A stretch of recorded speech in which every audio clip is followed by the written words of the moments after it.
Greetings everyone and welcome to the Madhouse, and well, this is the 6th edition of the build of the week, and this time around I have come to you guys with another one of Ninetrix's builds, and it is one of the strongest builds right now in the game. Although my character is not really optimized for it, it does not have the best gear out there, but it does the job pretty damn good. So let's get right into it, and this is going to be a Quickjack's Skyshard character. Pretty interesting combination, and I think it's really unique, so you guys can thank Ninetrix for that. Let's get into it.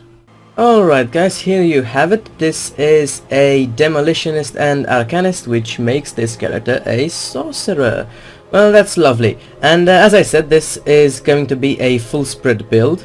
We have 1 point into Stunjacks, 1 point into Quickjacks of course, which is our enabler, and then we maxed full spread, and 1 point into Vindictive Flame, and 1 point into Ulzuin's Wrath.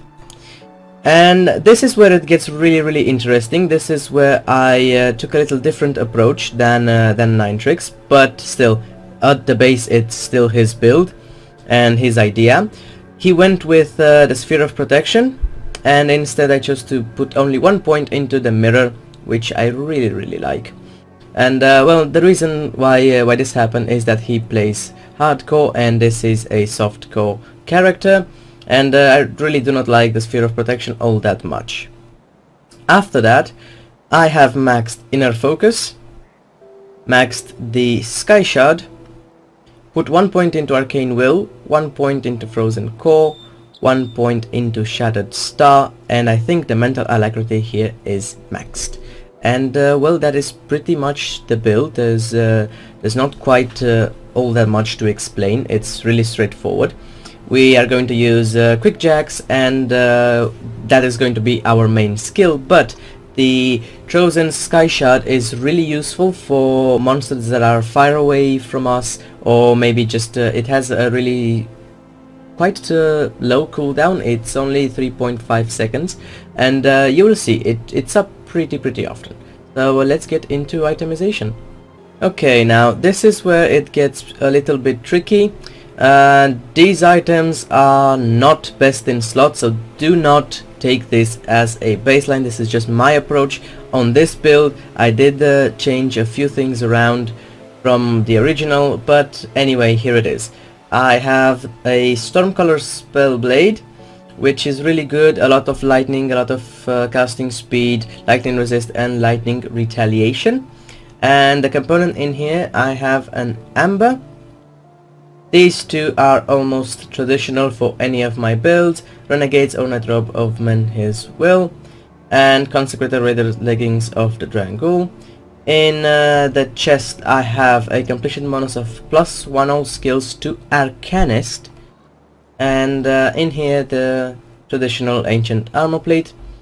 I chose Squall. You can get another relic, but I think this one does the job okay, although you definitely can get another relic.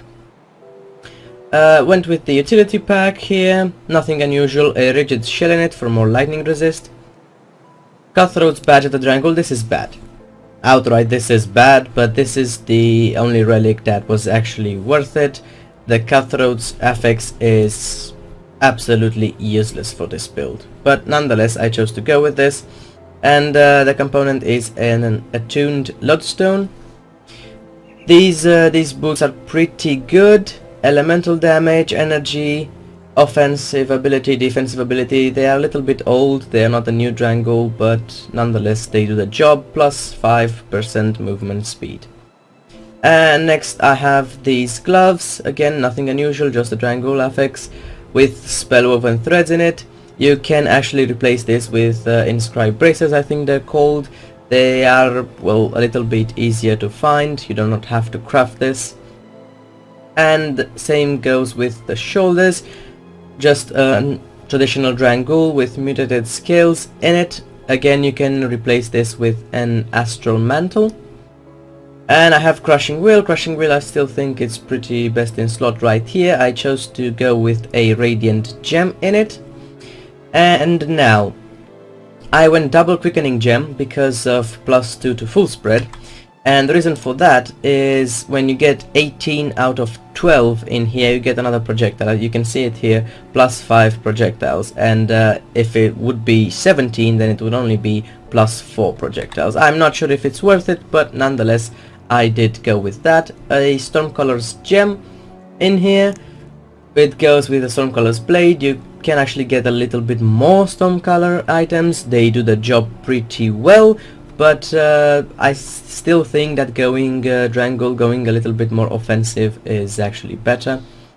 And a Mask of Delirium to hit that 18 out of 12 on full spread. In the Mask of Delirium I put a runestone.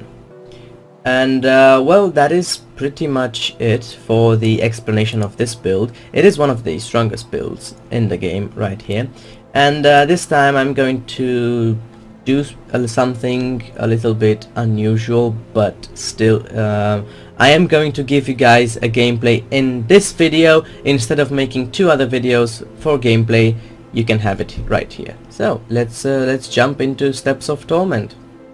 Alright, into Steps of Torment we go, and I am going to skip quite a bit. I'm going to do the traditional efficient run, as I call it, which means we are only going to stop for unique mobs, bosses, or whatever you want to call them, champions. So I can show you guys how the build works. As you can see, Quickjacks does not have a lot of range, and well, I think you already guessed it, some lightning monsters are going to pose a little bit of a problem. We have absolutely no energy issues in here. There's absolutely no point in using an energy potion, but we have lots of them anyway. Okay, let's go into the second level. Silly skeletons. And I'm going to skip as much as possible in here, while still killing a good portion of mobs to show you guys how this build actually works. I recently changed this build to the Sky Shard as well, so I might not be using it all that often, but you can use it as soon as it is off cooldown, because honestly it really does the job. Okay. So as you can see, there's not many issues, and I do not think there are going to be any issues in steps. You can clear or not, and let's go into the third level and do the first boss before the gates. Here we have a frozen guy, and we froze them first. Okay. As you can see, as I said, some monsters in here have a lot of lightning resist, so they are going to go down a little bit slower than the rest, but nonetheless, it's no big deal.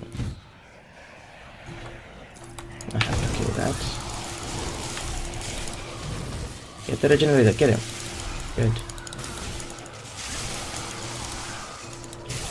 Right, so let's show you guys. That is like the full range of Quickjacks. Does not go any further. That's why the Sky Shard is really optimal in here. Okay, let's go to the right. And in case of trouble, you can pop the mirror, and I also have another defensive cooldown from the Radiant Gem in my offhand, which is this. Radiant Shield. It's not much, but still it is another defensive cooldown. So let's get to the Grand Priest, I think. He's called, yep. I think I can burn him down. Most probably... yes. No? Come on. Burn him down. Okay. Did manage to burn him down before they healed him.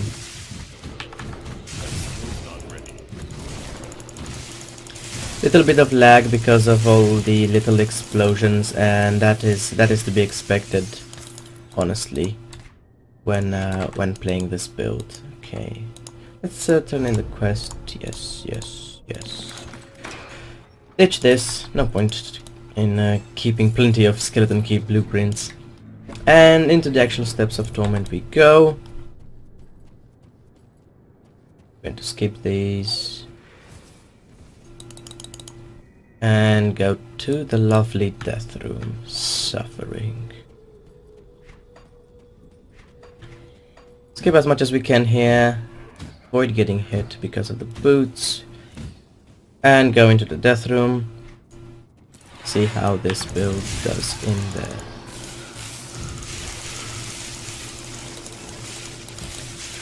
As you can see, no real issues. That reflective might have been a problem, but I did pop the mirror.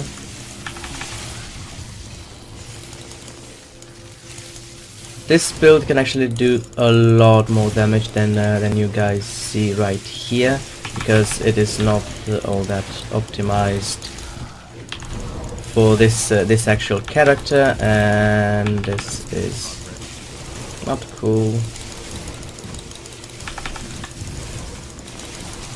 Get the big guy first, which was not the case back then. And kill these bastards. I have no idea how that guy survived, but now he's dead. And that was the death room. Little bit of an issue there, but that was just because of my bad play. And let's see what we have here. Nothing really cool. So let's keep going here.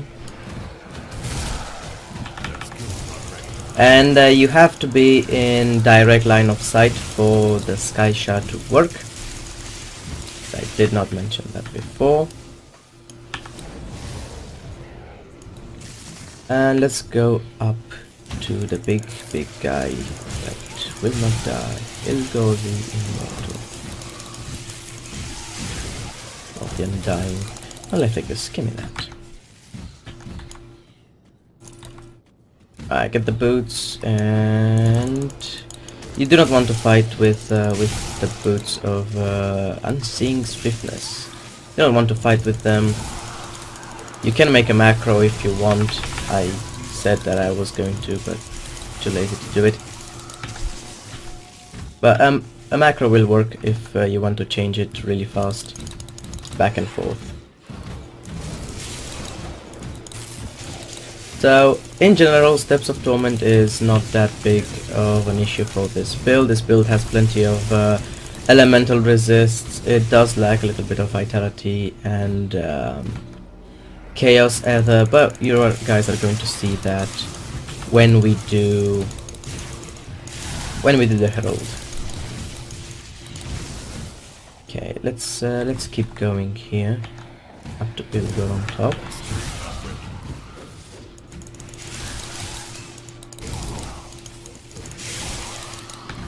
See how we fare against the big giant. The only really, I wouldn't say issue, but well, downside of this build is that it does not have any leech. So you will have to rely on potions if your health is getting down. Come on. There we go. You do want to be in melee range to get the full effect of quick jacks, but you can stay a little bit further as well. And that way is blocked, so I will have to turn around here in order to get into the last level of steps. Here we go. Into Anguish. So let's check the layout. It is quite a bad one, to be honest. We'll have to take the long way around here. And honestly, it does not really matter the build. Anguish can still kill you. Some certain parts of Anguish. This is the bad way. Oops. Stupid. We got the champion in here. He's reflective, and I am not. Well, I have to pop it now. Didn't want to pop the mirror so that you guys can see the damage, but it wasn't all that much. Let's kill this stuff. Okay, nothing from the champion. Keep going here. Really bad layout this time.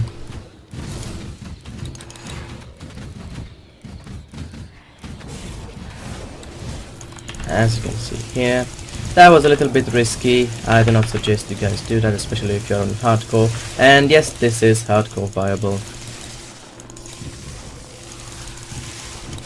Okay, so let's do all that stupid little thing up there, up to the merchant, and then go and finish this Steps of Torment.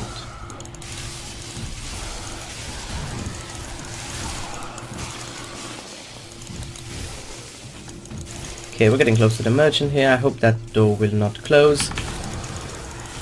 Really hope that door will not close. Okay, so we got to the merchant. Let's see if he's got any goodies. Goodies, where are you? No goodies. And a binding. Take that. And now let's go and wrap this up. Put the boots and run all the way down.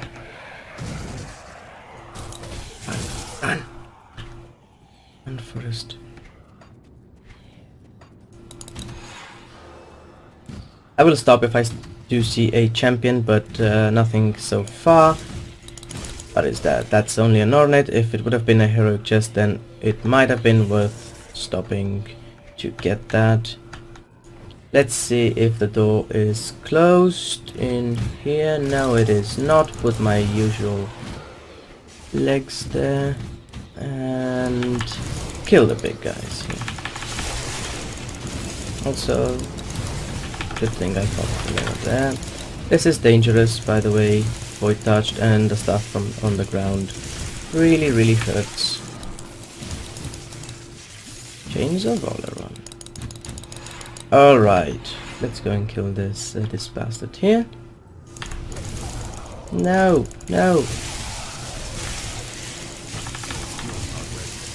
Do not suggest you guys doing this. I can die here. But no real issue. And down he goes. Why did I pick that up? Stupid of me. So yeah, this has been Steps of Torment with the Quick Jacks build. No real trouble, to be totally honest. If you play smart, then this is really easy. Now let's go into a Herald gameplay. Alright everyone, here we are doing the Herald of Flame quick run. It's nothing unusual, so let's just go there and wrap this build of the week up. You can use the Boots of Unswing Swiftness through that bad stuff on the ground. It will not remove the movement speed. Okay.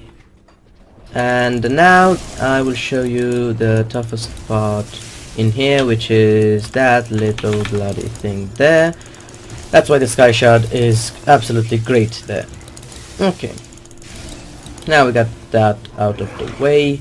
The only little problem in here for this particular character would be the fact that I do not have any other resist whatsoever. It's down to 0.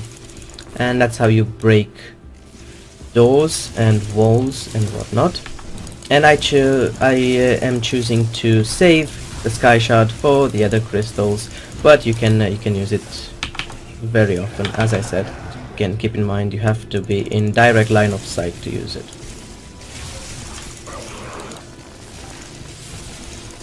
That 3.5 second cooldown is really nothing, to be totally honest. It is up almost all the time.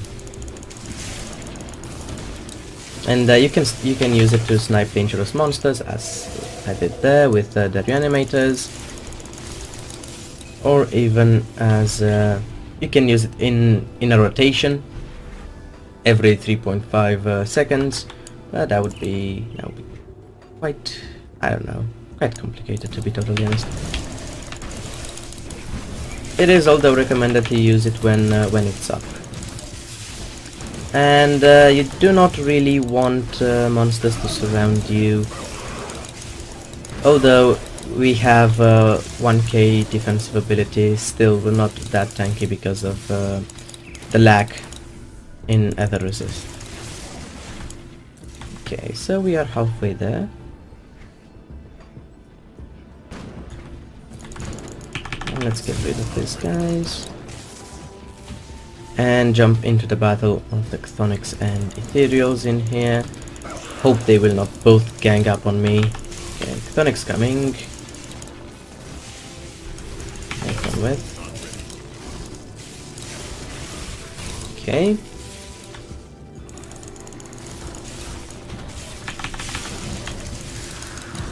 No real issues so far, really straightforward, really easy stuff. Into the hut we go. This can be a little bit dangerous, but hopefully it's not going to be. Okay. Everything is dead. And now let's go kill the big monstrosity here at the end. Get rid of the reanimator. These commanders are quite tough, but no real issue. And that was the Herald of Flame, everyone. And with this I'm going to be wrapping up this build of the week, the 6th edition of it. And I really hope you guys enjoy this build. It is a very fun build, although this particular character is not all that optimized, but it can deal some serious damage, and it is one of the best builds out there right now. So I really hope you guys enjoy it. If so, please subscribe, and I will see you all next time.